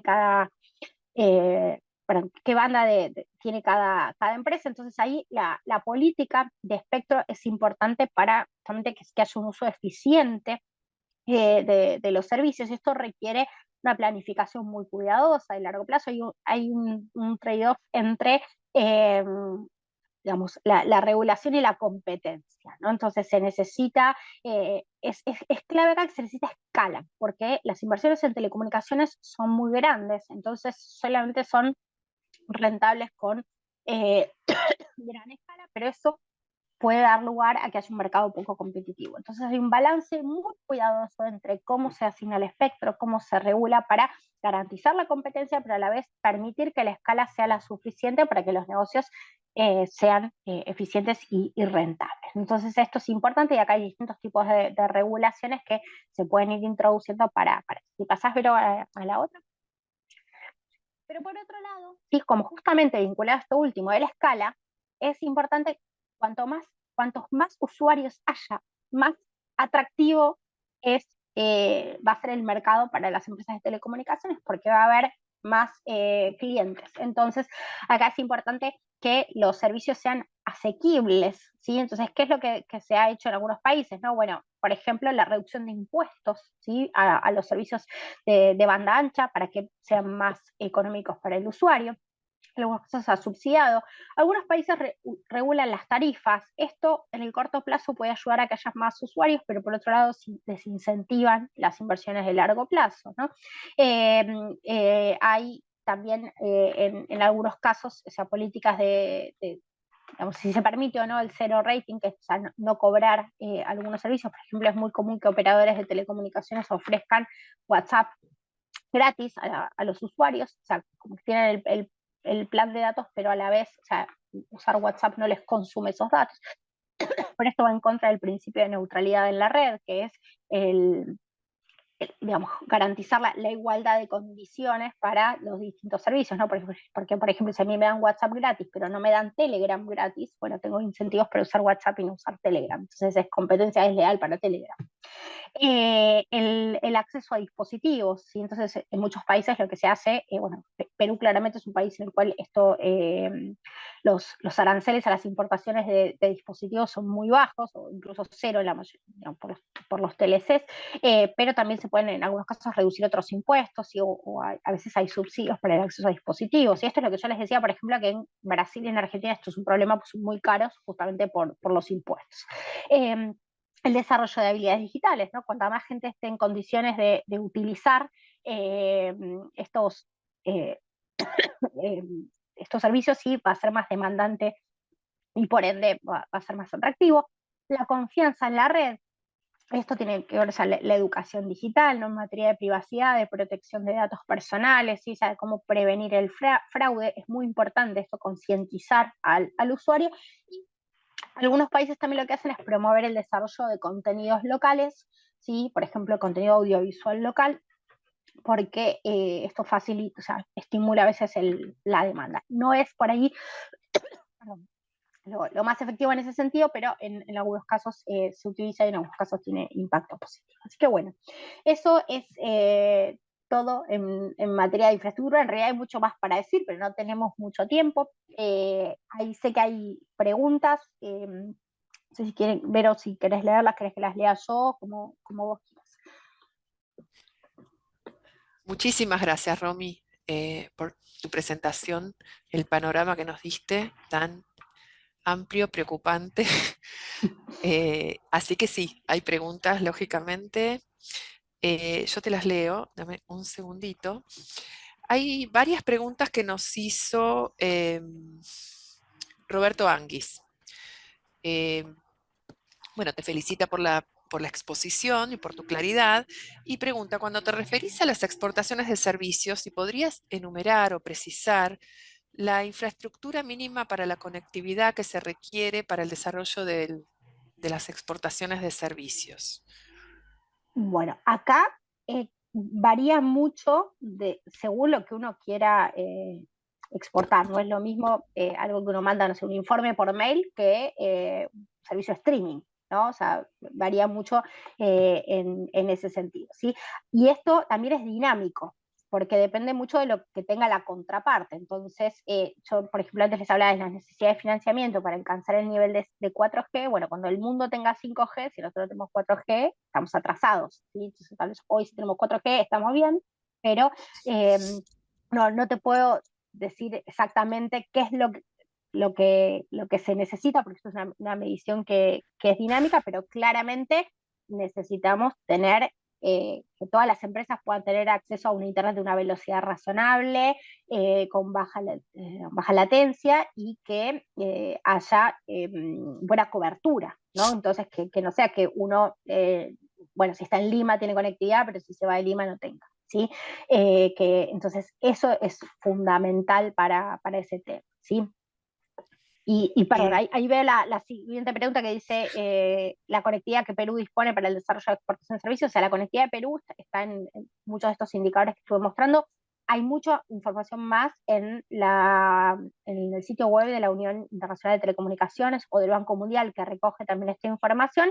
Ahora, no es que lo que se necesita para la exportación de servicios, es la conectividad en general, y esto va a depender mucho del rubro, por ahí qué niveles de conectividad, qué velocidad se necesita, ¿sí?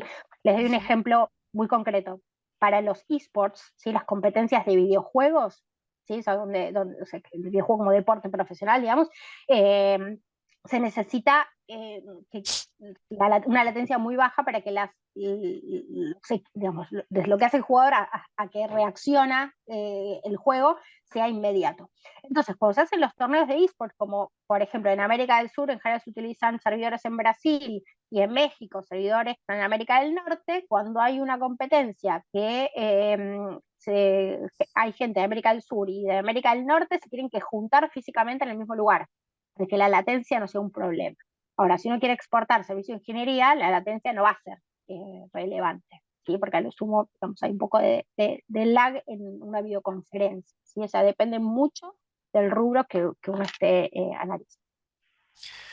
¿Y cuál sería tu recomendación sobre los tipos de impuestos o incentivos que deberían otorgarse como país para ser atractivo para las exportaciones de servicios?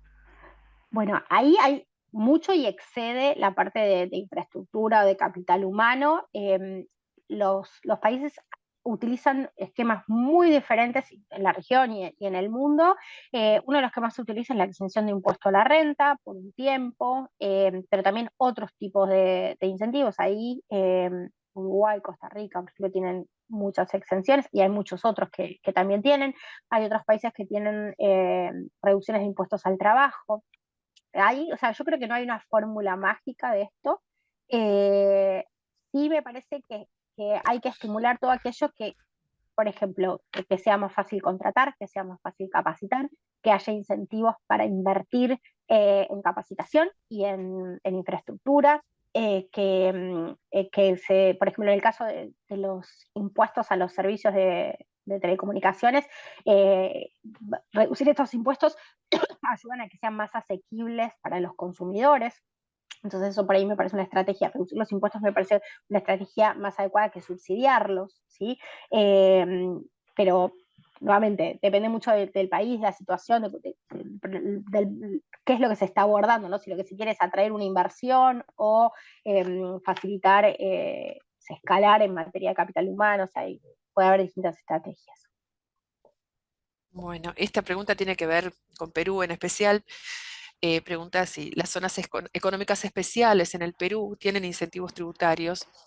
En tu opinión, ¿por qué crees que no se han desarrollado las exportaciones de servicios, salvo la zona franca de Tacna, de Sofranca Tacna, pero incipientemente?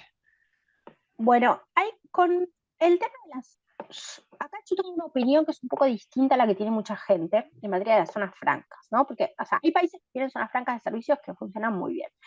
Pero el concepto de la zona franca tiene que ver con la actividad que se desarrolla en un lugar en particular.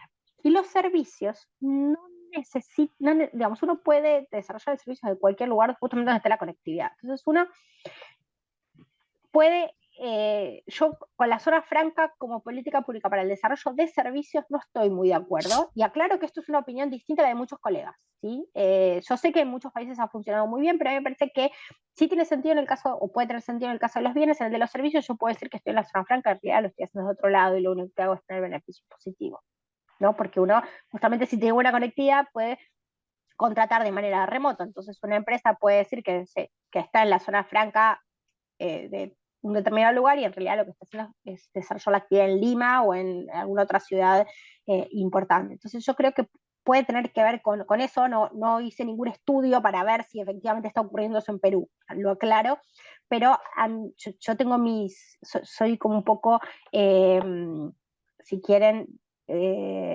reticente a elegir la zona franca como herramienta exclusiva para eso. Si uno tiene, y es el caso de Sofratagna o de algunas otras zonas francas, sí creo que puede ser una buena herramienta cuando los servicios están vinculados a actividades de bienes que están radicadas en la zona franca. Entonces, si uno tiene un clúster minero, puede en un determinado lugar dar incentivos en esa zona para que se desarrollen proveedores a la minería, puede ser una muy buena idea.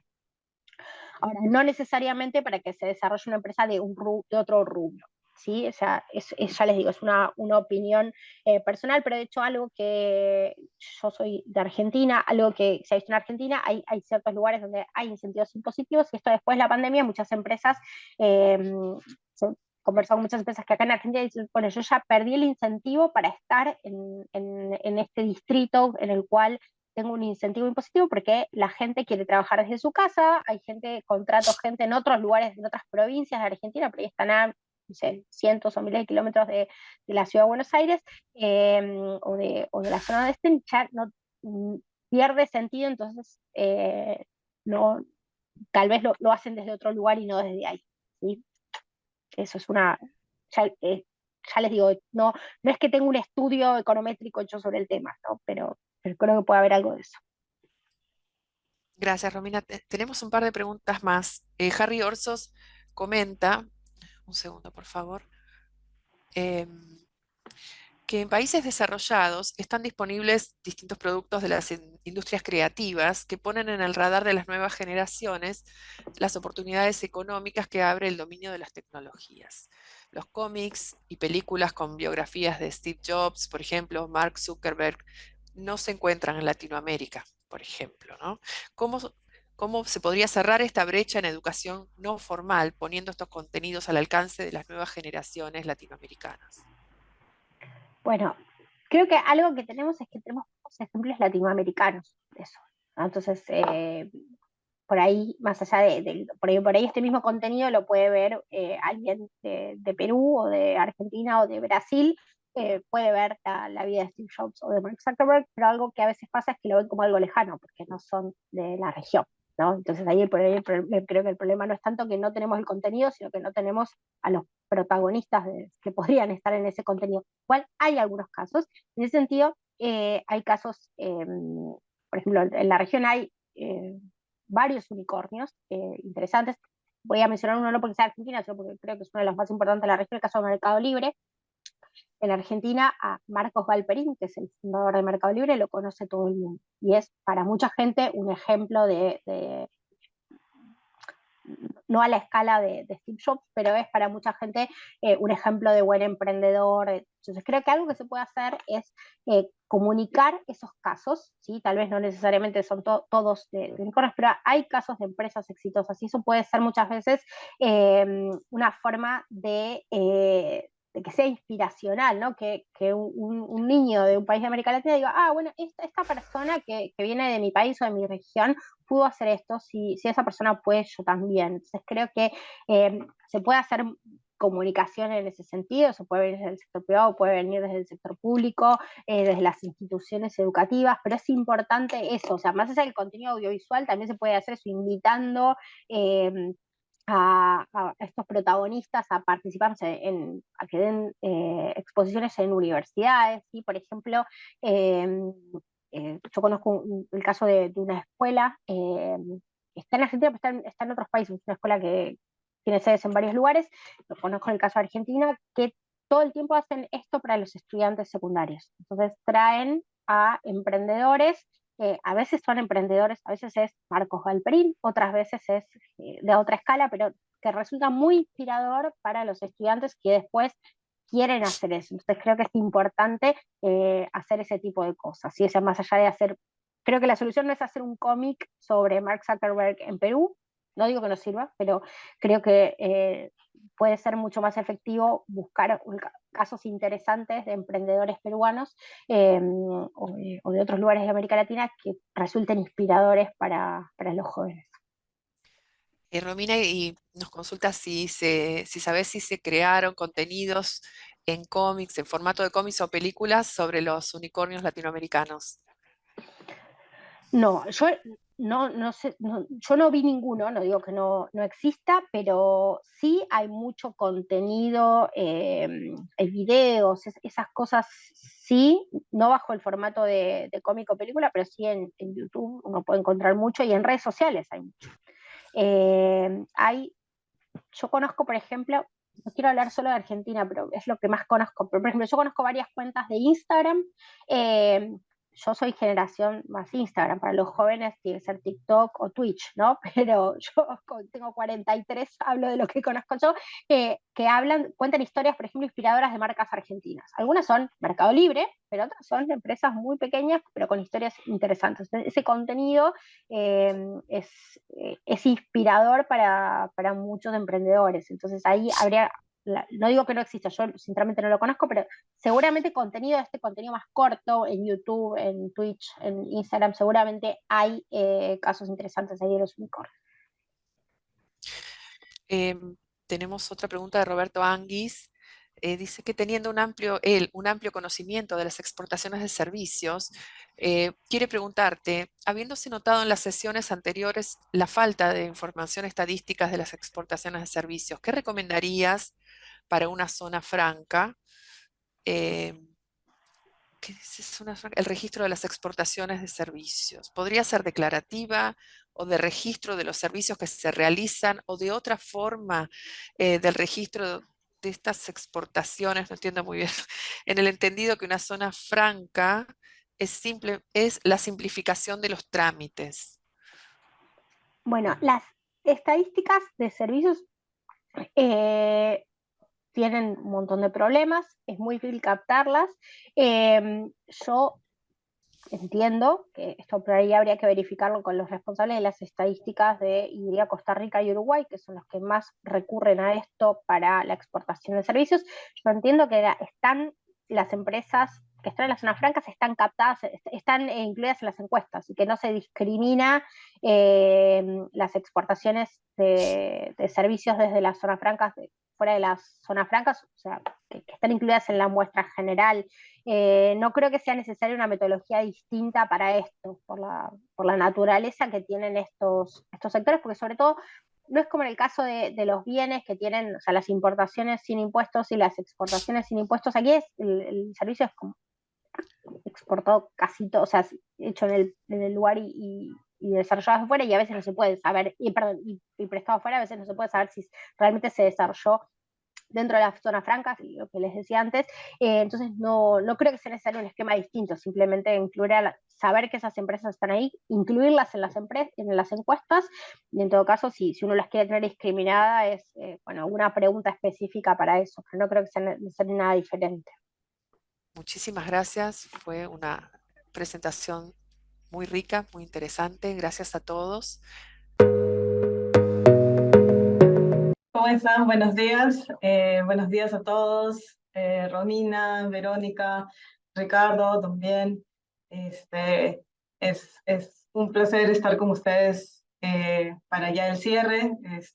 Tuvimos la oportunidad de estar para el inicio también y me complace ver que hemos tenido 5 sesiones que han sido muy buenas, que hemos cubierto en estas 5 sesiones, pues hemos logrado, digamos, comprimir y poder abordar diversos aspectos que son cruciales para la competitividad de las exportaciones de servicios. Agradezco por eso al BIDINTAL por el apoyo en estructurar este curso, este taller, que efectivamente ha sido diseñado conjuntamente con el MINCETUR para poder eh, ampliar, ¿no?, el conocimiento, sensibilizar a las diferentes instituciones y también incorporar a los diferentes actores, ¿no?, del sector público y privado que efectivamente tienen alguna relación con el ecosistema exportador de servicios, ¿no?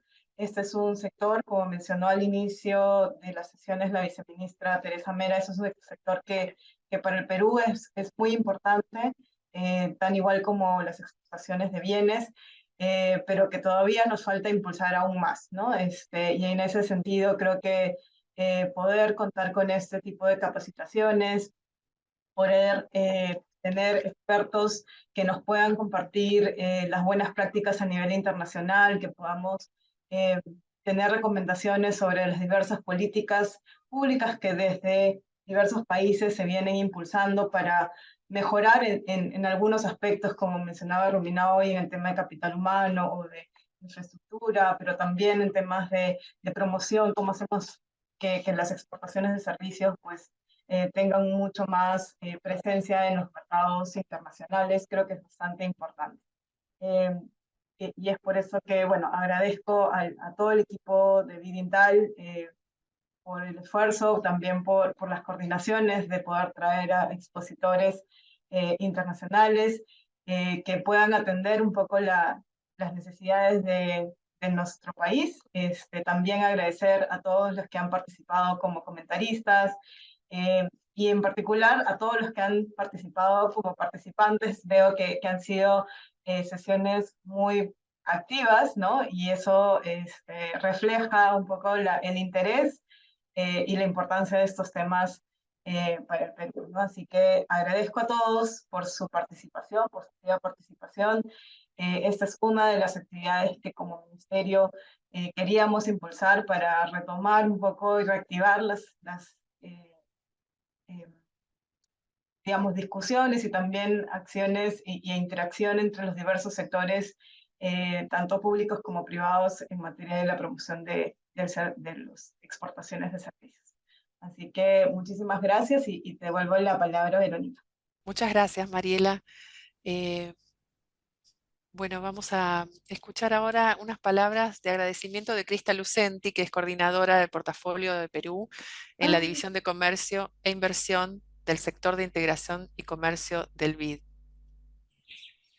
Adelante, Crista. Te veo Gracias. conectada. Ahí. ¿Está bien? ¿Me Sí, escuchan? perfecto. Adelante, sí, sí. Bueno, muchas gracias. Buenos días a todos, a Mariela, Verónica, Romina y todos los participantes de este curso. Es un placer compartir este espacio con ustedes. En primer lugar, quiero expresar mi agradecimiento a INTAL y a MINCEITUR por hacer posible este valioso espacio de fortalecimiento de capacidades en un área tan crucial. Por otro lado, es importante reconocer que el éxito de estas 2 semanas de capacitación no habría sido posible sin la participación de ponentes nacionales e internacionales de primer nivel, como Romina, la única que he escuchado hoy, así como de los asistentes del sector público y privado en Perú, quienes plantearon preguntas y reflexiones clave. A lo largo de esta semana de análisis y reflexión sobre el comercio de servicios basados en el conocimiento, hemos explorado los fundamentos teóricos, las dinámicas comerciales y la cuantificación de las actividades relacionadas con la economía del conocimiento. Cada sesión ha aportado un elemento clave para nuestra comprensión y valoración de la importancia actual y el enorme potencial que tiene este sector, especialmente en el Perú. Hemos obtenido una visión integral que abarca el estado de las políticas que fomentan el SPC en el país, el potencial que tienen en las cadenas globales de valor, y hemos visto las tendencias y oportunidades para la economía peruana. Pero también hemos reflexionado sobre las limitaciones y avances en la recolección de datos y estadísticas en la región y en el Perú. Finalmente, hemos destacado la importancia de las habilidades e infraestructuras esenciales para la exportación de SPC, en particular la digitalización y las habilidades digitales. En el contexto actual, caracterizado por desafíos económicos y transformaciones aceleradas, los servicios basados en el conocimiento adquieren una relevancia fundamental para la reactivación económica plena en Perú. La diversificación de la economía a través de la promoción de exportaciones de servicios y la participación en cadenas globales de valor emergen como estrategias clave. Los SPC no solo representan un motor de crecimiento económico, sino también una fuente inagotable de innovación y oportunidades. Al centrarnos en fortalecer sectores como el software, servicios de ingeniería, minería y animación digital, podemos impulsar la productividad, generar empleo de calidad y aumentar la competitividad nacional. El BID lleva años impulsando esta agenda en Perú y en ese sentido estamos convencidos de que la inversión en talento, infraestructura digital y políticas favorables se erige como un pilar esencial para la construcción de un futuro económico sostenible e inclusivo en el país. Muchas gracias a todos por su compromiso y participación. Gracias, Vero. Muchas gracias, Krista. Y vamos a escuchar a Ricardo Rosenberg, que es el economista senior del INTAL, para dar cierre a la sesión de clausura. Adelante, Ricardo. Muchas gracias, Verónica. Buenas tardes a todas y a todos. Antes que nada, un primer agradecimiento para Romina Gallá por su excelente presentación y en nombre de ella a todos los expositores y comentaristas que estuvieron a lo largo de estas 5 sesiones. También agradecer a los más de 70 funcionarios que estuvieron firmes participando y así interviniendo también en estas 5 eventos del curso de capacitación sobre servicios basados en el conocimiento.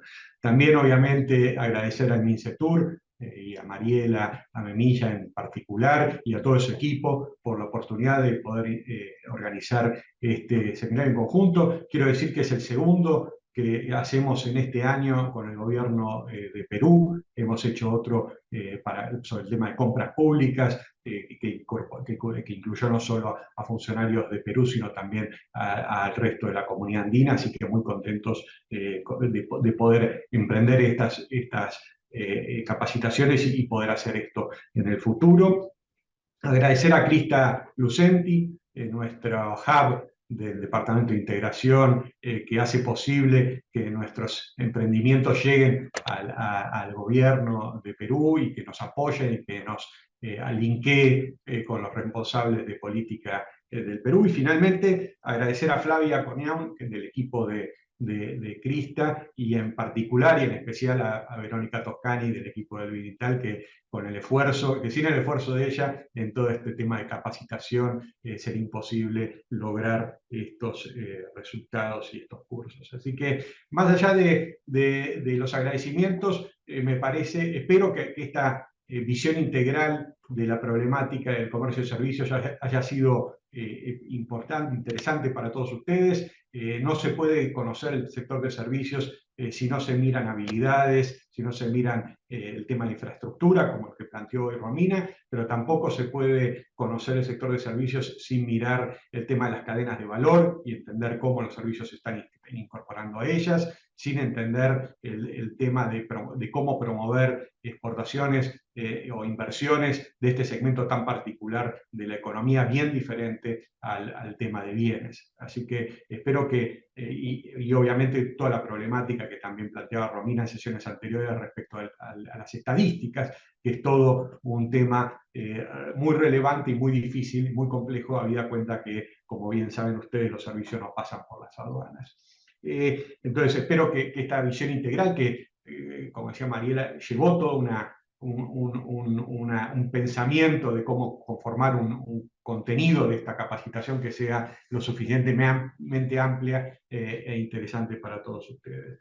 Quiero, solo para terminar, comentar que hace un año hicimos un trabajo con Gustavo Sorman y que se publicó en la revista Integración y Comercio del INTAL, que está disponible en la página, en el cual mirábamos el comercio de servicios de todos los países de América Latina, pero en particular algo que me gustaría destacar, que creo que se destacó también en la sesión de Andrés López, es no solamente la importancia de las exportaciones directas de servicios, sino también la creciente relevancia, seguramente Romina en la primera sesión también lo dijo, del comercio de servicios imbuido en otros bienes y otros servicios que produce y exporta Perú. Y quiero decir con esto que en ese análisis que hacíamos con Gustavo salían 2 cosas importantes para el caso de Perú. Una es que Perú se ubicaba entre los 5 países de mayor dinamismo en las exportaciones directas de servicios basados en el conocimiento en la última década dentro de América Latina.